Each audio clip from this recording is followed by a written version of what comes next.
1장부터 6장까지 성벽이 완공되는 이 장면이 하드웨어에 대한 작업이라고 한다면, 외장에 대한 작업이라고 한다면 7장부터 마지막 13장, 오늘 말씀까지 포함해 13장까지는 소프트웨어, 컨텐츠를 집어넣는 그런 작업이라고 생각하면 될 것 같습니다.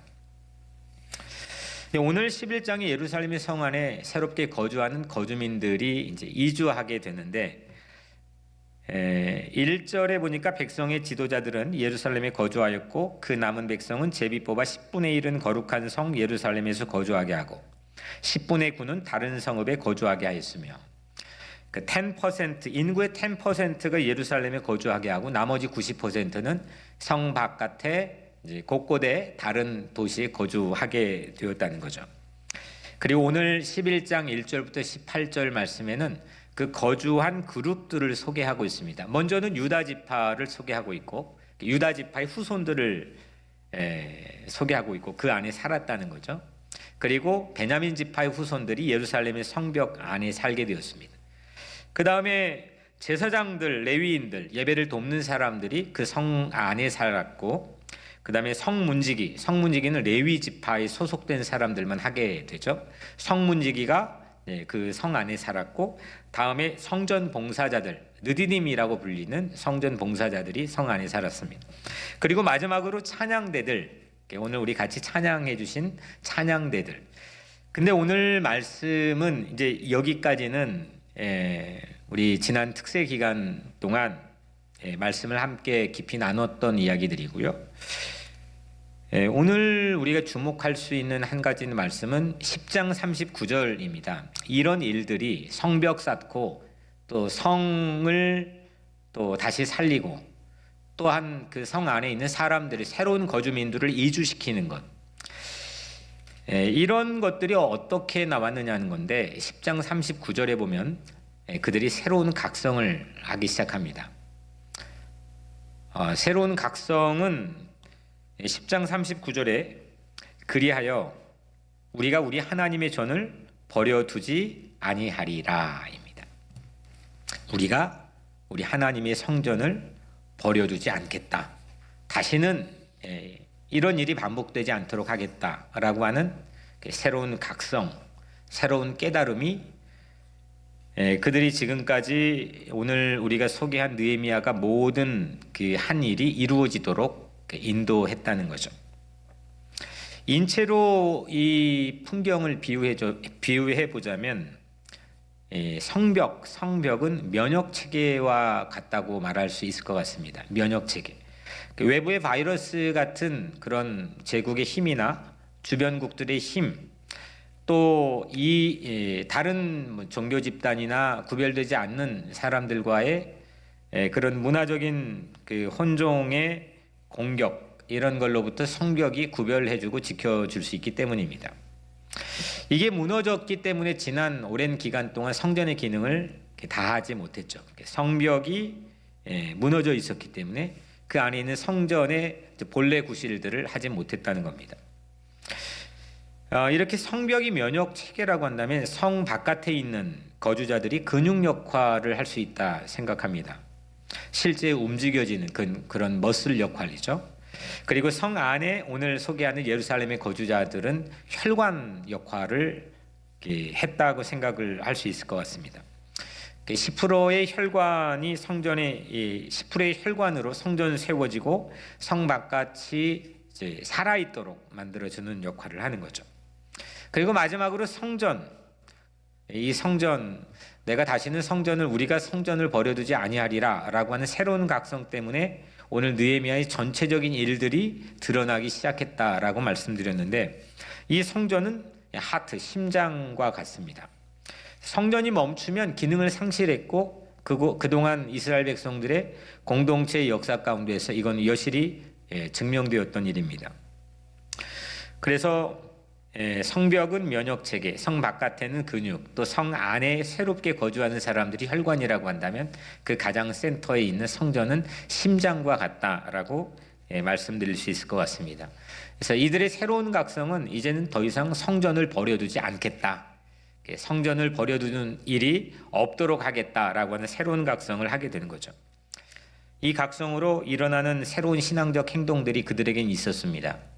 마찬가지로 이 각성으로 우리는 새로운 신앙적 행동들, 영적인 실천들이 우리 바다를 덮음처럼 여러분들 각자의 삶과 또 우리 교회 공동체 위에 또 있게 되기를 주의 이름으로 축복합니다.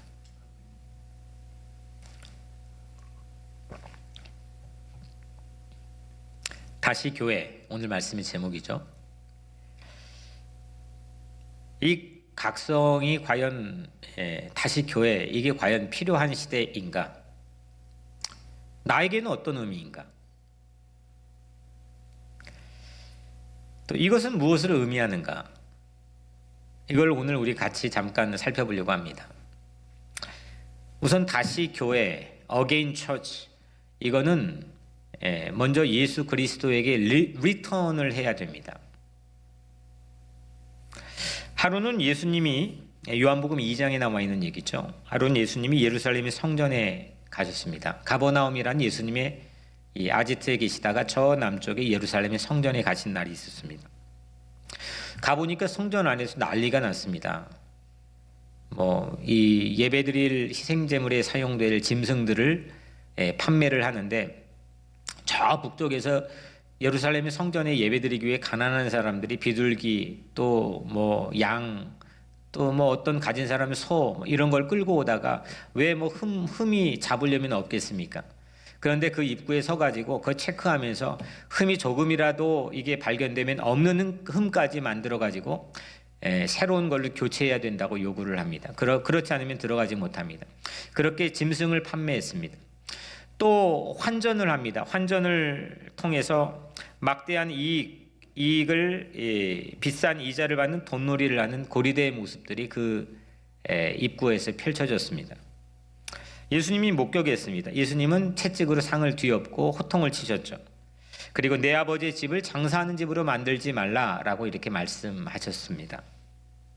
이때 유대인들이 예수님에게 표적을 요구했죠. 야, 네가 이렇게 하는데 그럼 너가 우리에게 보여줄 표적이 뭐냐라고 예수님에게 요구했을 때 예수님이 이렇게 답합니다. 너희가 이 성전을 헐어라. 내가 사흘 동안에 일으키리라.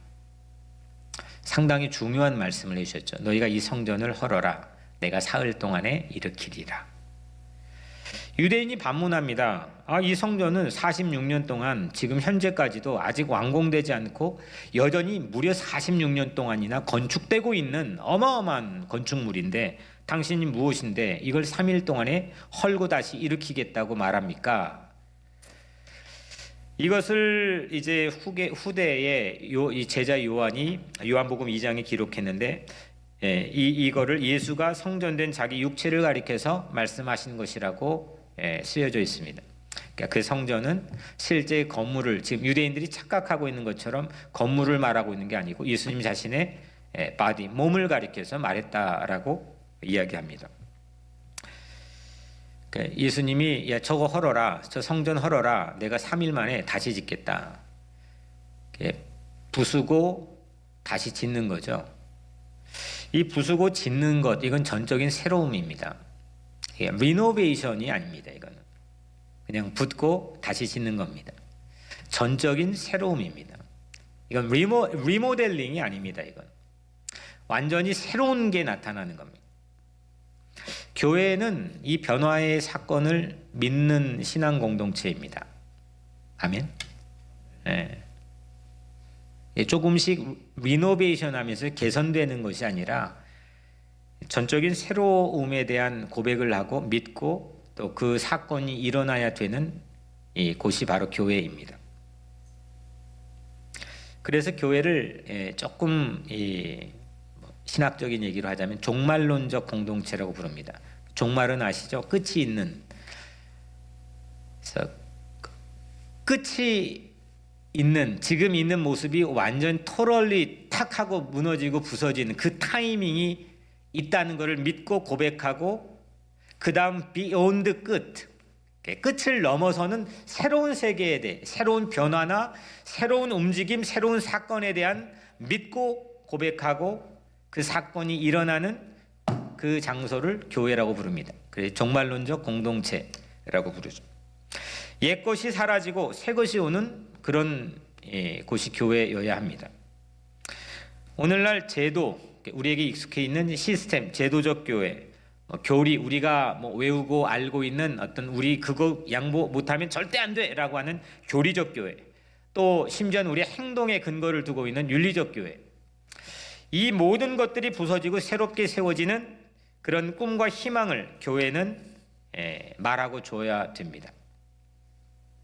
이것은 우리가 잠깐 요한복음 2장에 살펴본 것처럼 야 저거 헐어라 내가 3일 만에 다시 짓겠다, 헐고 다시 짓는 이 사건, 이 전적인 새로움의 사건은 예수님 안에서만 이루어집니다. 그리고 오늘 그러면 우리는 예수님이 지금 눈에 보이는 예수님이 안 계시잖아요. 옆에 그 예수님을 오늘 성령 안에서 우리는 교회는 재현할 수 있어야 됩니다. 예수님은 성전을 자기 육체라고 하셨기 때문이죠. 예수님이 십자가에서 실제로 자기 몸을 헐고 다시 부활하셨습니다. 오늘날 교회는 예수 그리스도를 재현해야 됩니다. 예수 그리스도를 보여주고 예수 그리스도를 재방송해야 되고 예수 그리스도가 나타나야 되는 거죠. 오늘날 교회는 이 부수고 짓는 꿈을 꾸고 있는가? 과연 그 꿈에 대한 역동성이 이 교회 안에서 유지되고 있는가? 오늘 이 다시 교회라는 제목 안에서 이를 위한 두 가지를 우리가 할 수 있다고 생각합니다. 첫 번째는 대신입니다. 두 번째는 다시입니다. 대신과 다시입니다. 첫 번째 대신입니다. 이 대신은 교회가 대신은 예수 그리스도가 우리를 대신해서 죄 없는 예수가 우리를 대신해서 십자가에 죽으신 사건을 말하는 거죠. 성전을 헐어버려라, 내 몸을 십자가에 못 박아라. 교회는 그 십자가 예수를 그래서 오늘 우리는 재현하고 나타내야 됩니다. 그 십자가 사건이 오늘날 교회 안에서 내 신앙적 삶 안에서 일어나야 됩니다. 자기를 허무시고 우리를 살리셨기 때문이죠. 이게 희생이고 사랑입니다. 나는 이만큼 내가 해왔으니까 이건 너 탓이잖아. 이건 너 잘못이잖아.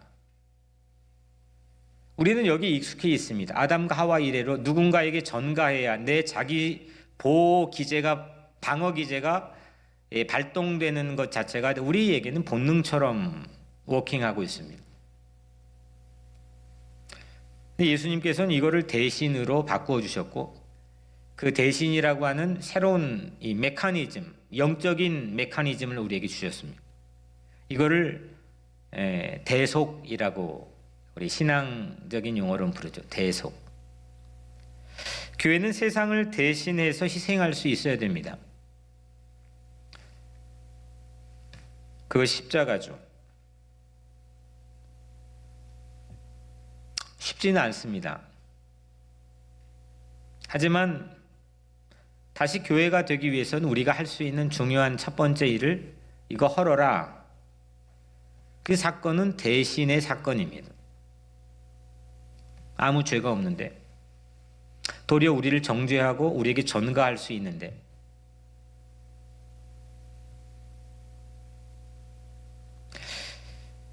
대신 희생했습니다.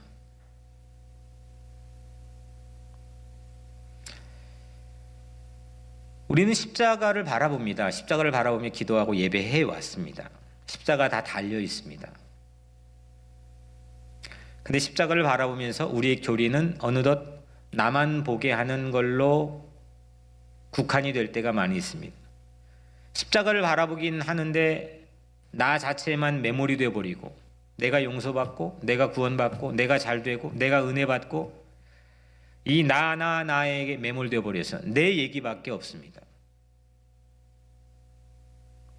그게 예수의 진짜 십자가였을까? 예수가 짊어졌던 그 2000년 전의 십자가, 그 나무 십자가에 담겨있는 스피릿의 진짜였을까?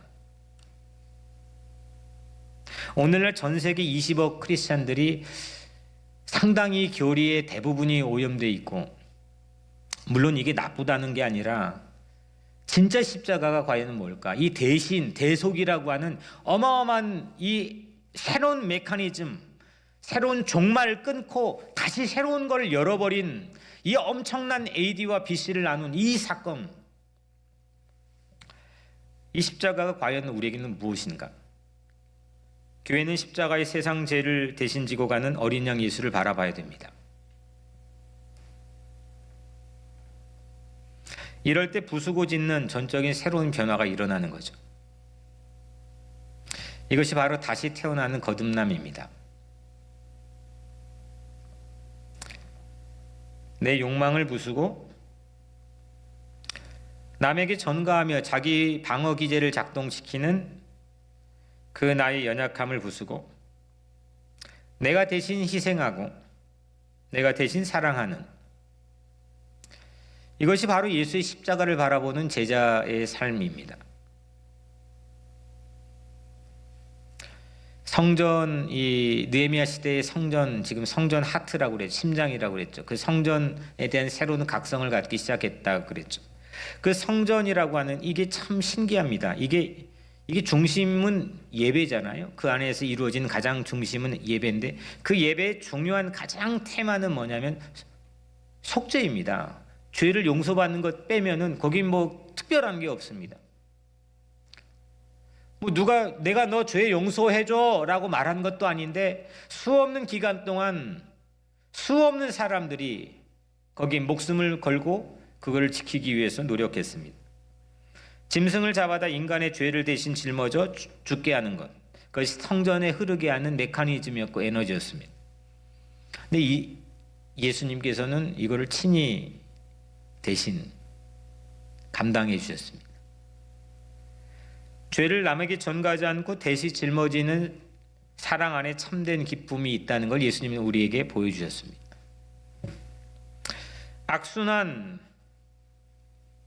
이 악순환, 끊임없이 돌고 도는 악순환, 이 악순환을 끊을 수 있는 유일한 파워, 무기는 그래서 십자가뿐인 줄로 믿습니다. 다시 교회는 십자가, 예수 그리스도의 십자가, 바로 이 대신 사랑, 대신 희생, 이것이 바로 우리에게 주어져야 될 새로운 각성입니다. 두 번째는 다시입니다. 예수님은 지금 허물고 헐라 46년 헐라, 허물고 부수고 무너뜨리고 그렇게 하고 끝난 게 아닙니다. 이게 종말에 대한 사람들의 두려움은 내가 죽으면 끝나는 거구나. 내가 여기 시험 실패하면 끝나는 거구나. 나 여기서 이거 실패하면 나는 끝이구나. 이게 전부 다 대부분의 모든 사람들이 갖고 있는 종말에 대한 잘못된 인식이고 두려움입니다. 세상은 그럴 수 있습니다. 기독교의 종말은 전혀 그렇지 않습니다. 오늘을 종말론적 공동체로 현재화시켜 살아야 된다는 의미는 종말 너머에 있는 새로운 것들을 예수님께서 우리에게 주셨다는 거죠. 뭡니까? 사흘 만에 다시 일으키리라. 3일을 넘지 않으리라. 3일 후에는 내가 다시 일으키리라. 부활입니다. 무덤이라는 두꺼운 누구도 뚫어보지 못한 이 단단한 껍질, 육중한 무게의 껍질도 뚫어버리고 다시 살아나는 것, 이게 종말 넘어 있는 새로운 변화입니다. 어떤 절망도 굴하지 않고 다시 시작할 수 있는 것, 코로나가 아니라 세상의 어떤 종말 앞에서도 카타콤 무덤에 들어가서 굴하지 않고 이 너머에 있는 새로운 변화에 대한 믿음과 확신을 가지고 외치고 고백하고 기도했던 그것이 바로 교회였습니다. 죽음의 종말이 쉬운 겁니까? 죽음의 끝도, 죽음의 종말도, 그것도 뚫어버리고 다시 살아나는 믿음을 가질 수 있다면 무엇을 뚫어내지 못할 수 있겠습니까? 코로나 위해 기도합니다. 우리 코로나 단순히 하나님 이거 빨리 세계에서 종식되고 퇴치되고 박멸되고 끝나게 해주세요. 전 세계가 기도하고 있습니다. 근데 우리의 기도는 이건 세상 사람도 바램입니다. 우리는 단순한 감염이 끝나는 거에 머물지 않아야 됩니다. 우리에게 종말이라는 것은 부수는 거에 머물지 않습니다. 끝나는 거에 머물지 않습니다. 교회는 코로나 이후의 부활을 믿어야 됩니다. 그리고 코로나 이후에 새로운 변화와 부활에 대한 희망을 제시할 수 있어야 됩니다. 흔들리지 않아야 됩니다. 내 직장이 실직하면 그건 정말 청천벽력입니다. 저도 너무 마음이 아파서 매일매일 위해서 기도하고 있습니다. 가슴 졸이고 있습니다. 근데 우리가 살아오면서 직장 뭐 이런 정도 끝나는 거 가지고 여기까지 건너 넘어오셨습니까? 그게 여러분들의 힘으로 오셨습니까? 수없는 종말의 순간들을 지나쳐 여기까지 오지 않았습니까? 사랑하는 사람을 먼저 떠나보내고 상실의 아픔을 가지고 있는 그런 종말 같은 끝 같은 인생의 순간이 왜 없었겠습니까? 내 육신의 질고 내 육신의 아픔을 통해서 난 인생의 끝이구나. 사람들에게 버림받는 아픔을 통해서 가난을 통해서 수없는 우리는 종말의 순간순간 징검다리를 넘어서 오늘 이 자리에 우리는 서 있습니다. 근데 우리는 다시 불안해합니다. 이게 끝날까 봐. 끝이면 어떻게 하지? 불안해하지 않는다고 하는 사람들 정작 그 상황에 직면하면 제가 본 바로는 전부 다 불안해합니다. 교회는 끊임없이 어게인 다시를 선포해야 될 줄로 믿습니다.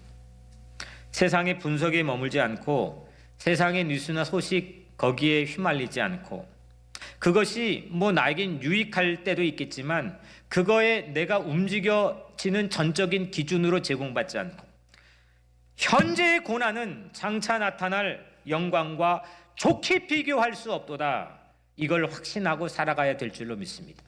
내 오늘 현재 살아가는 고난은 장차 종말의 끝 이상의 비욘드에 넘어있는 새로운 영광과는 좋게 비교도 게임도 되지 않는다는 그 새로운 자기 각성을 가지고 우리는 살아가야 될 줄로 믿습니다.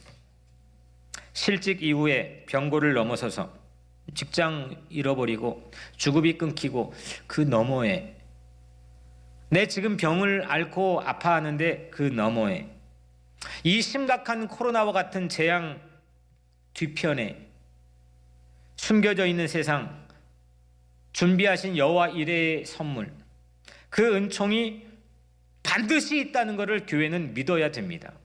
그게 교회입니다. 그게 허물어지면 그 성벽이 허물어지면 교회는 교회답지 못한 무능한 모습으로 전락하게 됩니다. 예수님께서 해주셨습니다. 죽음 너머의 부활을 이루셨고 현재 뒤편의 밝은 내일을 우리에게 약속하고 보여주셨습니다. 교회는 다시 again이라고 하는 희망을 믿고 선포하는 전문가가 되어야 됩니다. 무덤이라는 두꺼운 껍질을 벗겨내고 살아나는 것보다 다시라는 확실한 근거가 또 어디 있습니까? 그 무덤이라는 그 껍질을 뚫고 그 너머의 새로운 변화에 대한 체험을 하게 하는 것보다 again, 다시 이라는 이 엄청난 파워를 발산할 수 있는 그런 장소, 그런 곳이 어디 있습니까? 이걸 교회가 믿는다면, 이걸 여러분들이 믿는다면 교회는, 성도는 세상과 그때부터 구별이 됩니다. 이걸 위해 그들을 다시 성전을 버려두지 않기 위해 예루살렘의 110% 거주자들을 이주시키는 거죠. 교회 안에 회당, 책, 사람 이걸로 채울 수 없는 확실한 복음이 있기 때문입니다. 뉴욕주는 미국 전체 국민의 10%가 삽니다. 이 중에 10%의 교회, 그 10% 미국 전체 10% 국민이 살고 있는 이 뉴욕 안에 그 중에서도 10%의 교회, 10%의 크리스찬, 그 크리스찬들이 어떤 상황에 쓰러지지 않고 예수를 재현할 수 있다면 아브라함이 하나님께 탄원했듯이 하나님 10명의 의인만 없으면 소돔과 고모라를 봐주시죠 라고 했던 것처럼 하나님은 그 10%를 통해 느헤미야 시대처럼 아브라함 시대처럼 오늘 이 시대에도 하나님의 역사가 우리 안에 일어나게 될 줄로 믿습니다. 그리고 뉴욕 우리 교회는 또 나는 그 10% 안에 꼭 들어갈 수 있게 되기를 주님의 이름으로 축복합니다. 여러분들이 교회입니다. 우리가 리턴할 때 변화된 내가 되어 리턴합시다. 십자가의 대속과 부활이 그 다시가 있는 교회를 세우도록 합시다. 내가 우르반을 변화시킨 목사처럼 우리 각자가 참 교회가 되어 다시 만납시다. 우리가 다시 만날 때 새로워진 교회, 우리가 다시 만날 때 새로워진 내가 되어 그렇게 우리는 다시 만날 기대를 포기하지 맙시다. 하나님께서 여러분들과 함께 해주실 것입니다.